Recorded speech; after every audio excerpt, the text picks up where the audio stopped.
What's up, everybody? Welcome to the TMJFB post-draft power rankings. The last episode, episode 6, we're ranking our top 2 teams today. And if you're one of my normal subs and you want to check out the league, great, stick around. If not, my league, here's the top 2 teams. Let's dive right in because why not?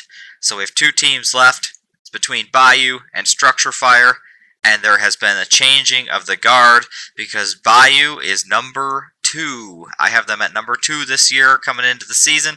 They were number 1 preseason, and now number 2. Of course, being 2 and number 1, the difference between number 1 and number 2 is, what? It's literally nothing, and it's just my opinion, so it doesn't really make that big of a difference. But it does mean something because Bayou is adamantly sure that getting the number 1 preseason ranking is a bit of a curse. And Hockey League, I suppose that's true. My team started 4-0, and I'm now going to lose the next 6 in a row. So maybe there is something to that. So in that case, sorry, Structure Fire. But so number 2, Bayou, getting into the team. What do I like? Obviously, I like a lot about this team to put them at number 2. But what was the difference between Structure and Bayou? What made me make that change? A lot of it actually had to do with something that Structure was able to do that Bayou actually wasn't during the draft, and it circles around J.D. Martinez in this case. And I'll talk about Structure, what he did do in a second here. But so J.D. Martinez is going to be a DH only, and I think Boston, I'll have to check. I should have checked before, but I think Boston is going to continue to use him as a DH and not in the outfield.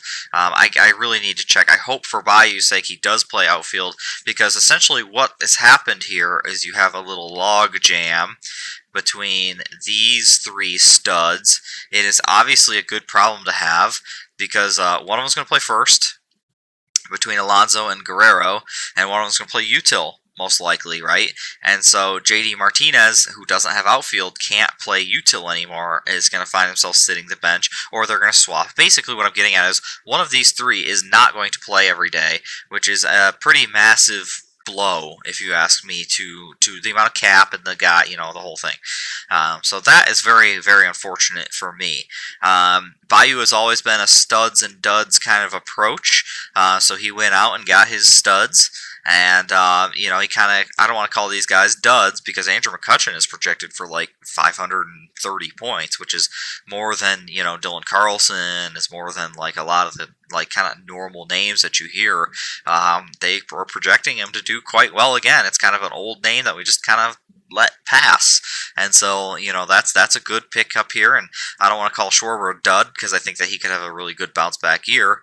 But the thing that kind of gets Bayou ahead of everybody else is not only do they have that depth team that I like to rank higher, but they have a depth team, but really, really good players at those positions. I mean, if we're going to take and just go through and highlight just from hitting side, I mean, that 5, what is that, 5, 6, is just massive. These are bashers. These guys are going to get so many points that it's ridiculous. My team is a little more spread out, but I don't have guys that look like this. These guys are top at their positions, and I don't have players like this. I just don't. And Bayou has, 6 of them. I think Vlad's going to be huge this year. People disagree, and that's fine, but I think Vlad's going to be a top 3 first baseman at the end of this year. And that's bold because first base is hard to, jump up the list. I like Bayou's pitching. This was a big-time story where Structure actually stuck him at this price, which we all know, and I don't think Bayou is very happy about that, and that is high for him, but I don't think it's horrible. Like, I think Talion's probably, or Tayon, however you want to say his name, I don't think he's worth the 750, but he's probably worth a 4 spot or whatever, So playing for the Yankees, so who knows? Maybe he's healthy, but what I like is that you have some guys that are just studs, and honestly, I'm going to put him not maybe stud range, but maybe let's do this and highlight these 2 guys and call them kind of like the backup studs. So you have a really good like kind of crew here of good pitching, and I think it's not the top pitching in the league. It's not like Jeff's pitching, which we saw last week, which is just preposterous up top. It's a little more spread out, but the spread out teams get more love from me. And so for me, Bayou's got the cap. They got the pitching that will hold. They have great hitting. This is everything that you're looking for in a team to go far. Justin Turner in AAA, like that's such a steal. I like that a lot. It's not a ton to talk about down here, I don't think. A lot of just like normal AAA kind of guys, which is fine. That's what you expect down there. Don't love the relief pitching, but they have the cap to combat that, and I think Bayou's going to have a strong season. We'll see what happens. The pitching needs to hold, obviously, but the hitting is going to be there and it's going to carry them. So, number 1 this year is Structure Fire. And that's funny because they still have Noah Syndergaard at 16. The big reason they are low in the preseason ranking was because of Noah Syndergaard being a 16. How are they going to move that? They're not going to be able to move it, and they didn't, and yet still they jumped up to number 1. So what the heck happened here? What is going on? How did Structure take a cap of essentially $30 and turn it into the now number 1 team? They had essentially no cap compared to everybody else, and still they made a jump. So what made their team better? Well, what made their team better and what Bayou was unable to do, they did, which was move Arenado to Stevens, which, I went a little bit too far. Give me just a second. Where are they?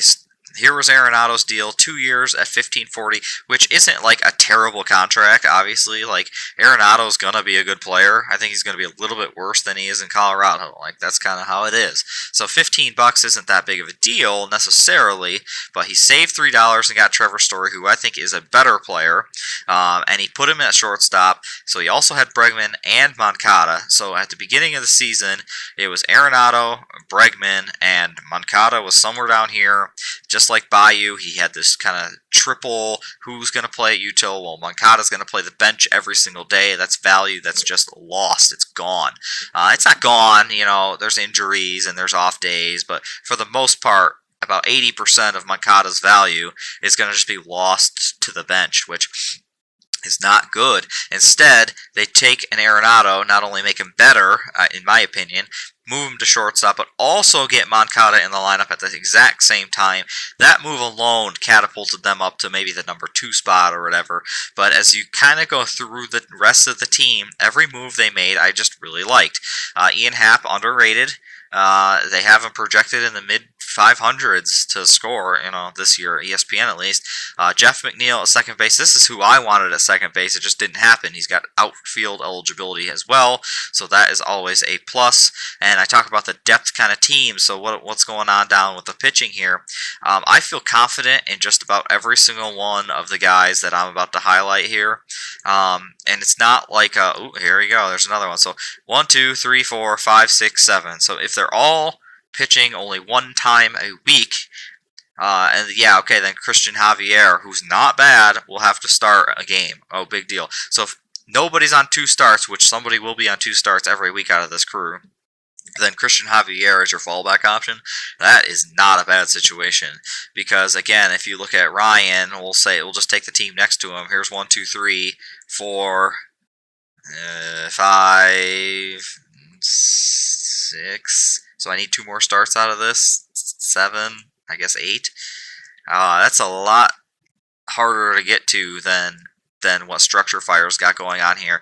Eduardo Rodriguez obviously is playing a big role in this decision to bump him up to number 1 as well, because at the beginning of the season, the preseason, it was like, well, who knows? He could be 0.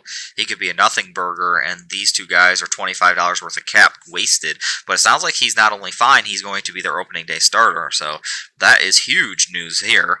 And so for me, Structure Fire, with making that trade and keep retaining the pitching, they really didn't add a whole lot of pitching, really elevated their team in such a big way. That one move is all it took to get there. In AAA, Hunter Harvey is going to be out for a significant period of time, so that's a bit of a blow. All-Star break, oblique problem. Sorry about your luck. That's how it goes. It is what it is. But maybe for him, he's already got this, so he's got that combination down. Don't love the relief pitching, but that's fine. He's got cap to, like I've been saying this whole time, he's got cap to combat that, and so he does. AAA, he's got some of these guys coming up, which I think can be good. So some upside there, but the rest is kind of forgettable. Beretta forgettable. But for the most part, this team through and through is very, very strong. I mean, look at this core of hitting. I really like that. Don't love Benintendi, that's fine. But there is no gap here. The biggest gap is Noah Syndergaard, and that's just because he's wasting space, wasting cap. Imagine if he had these $16 worth of cap. Take $1 off of here, he could add Scherzer as well. Well, imagine that. So I don't know what this is gonna come to, but Structure Fire, you're my #1 team this year. Good luck to everybody. I've had a lot of fun making the videos this year, so we'll kind of keep going. And whether you're a sub or just a somebody from this chat or from the league here, check out the rest of the channel. There's some pretty cool stuff out there. I got some good standings stuff out there. So yeah, we'll see you guys next time, and hope you enjoyed.